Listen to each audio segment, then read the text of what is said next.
ব্রহ্মপুত্রের পানি যত বাড়ছে ভয়াল রূপ নিচ্ছে নদী ভাঙন। জামালপুরের ইসলামপুরে প্রতিদিনই নদীগর্ভে হারিয়ে যাচ্ছে বসতভিটা, ফসলি জমি আর জনপদের গুরুত্বপূর্ণ স্থাপনা। এতে ভাঙনের আতঙ্কে দিন কাটাচ্ছেন তীরবর্তী মানুষ। দ্রুত স্থায়ী প্রতিরক্ষা ব্যবস্থা গড়ে তোলার দাবি তাদের। আব্দুল্লাহ লোমানের রিপোর্ট জানাচ্ছেন শাশ্বতী সরকার। জামালপুরের বুক চিরে বয়ে চলা ব্রহ্মপুত্র নদ বর্ষা মৌসুমে পানি বৃদ্ধির সঙ্গে নদীটি আবারও ভয়ঙ্কর রূপে ফিরে এসেছে। ইসলামপুর উপজেলার চরপুটিমারি ইউনিয়নের ৪ নম্বর চর এলাকায় দেখা দিয়েছে তীব্র নদী ভাঙন। স্থানীয়দের অভিযোগ, গত বছর ভাঙন রোধে পানি উন্নয়ন বোর্ড নদী তীরের একটি অংশে জিওব্যাগ ডাম্পিং করলেও অবশিষ্ট অংশ অরক্ষিত থেকে যায়। আর সেই অসম্পূর্ণ প্রকল্পের এবার খেসারত দিতে হচ্ছে তাদের।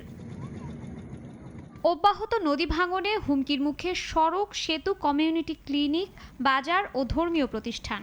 ইতোমধ্যেই নদীগর্ভে বিলীন হয়েছে বেশ কয়েকটি বসতবাড়ি এবং বিস্তীর্ণ ফসলি জমি। প্রতিদিনই ভাঙনের নতুন খবর যোগ হচ্ছে আতঙ্কের খাতায়।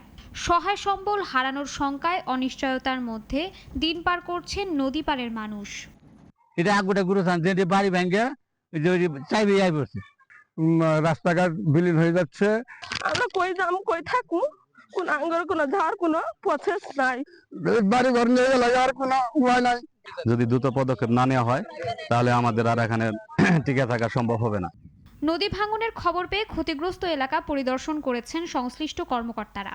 পরিস্থিতি পর্যবেক্ষণ করে জরুরি ভিত্তিতে ভাঙন রোধে প্রয়োজনীয় পদক্ষেপ গ্রহণের আশ্বাস দিয়েছেন এই কর্মকর্তা। পুরাতন ব্রহ্মপুত্র নদে আরো কিছু গুরুত্বপূর্ণ অংশে এই মুহূর্তে ভাঙন রয়েছে, আমরা সেটা ভিজিট করেছি। সামনে আমরা আপৎকালীন জরুরি কাজের আওতায় এখানেও আমরা কাজ গ্রহণ করব ইনশাল্লাহ। তবে আশ্বাস নয়, কার্যকর ব্যবস্থা দেখতে চান স্থানীয়রা। দ্রুত টেকসই প্রতিরক্ষা বাঁধ নির্মাণ করা না হলে ব্রহ্মপুত্রের ভয়াল গ্রাসে আরও বিস্তীর্ণ জনপদ বিলীন হওয়ার শঙ্কা থেকে রেহাইয়ের দাবি তাদের। শাশ্বতী সরকার, নাগরিক।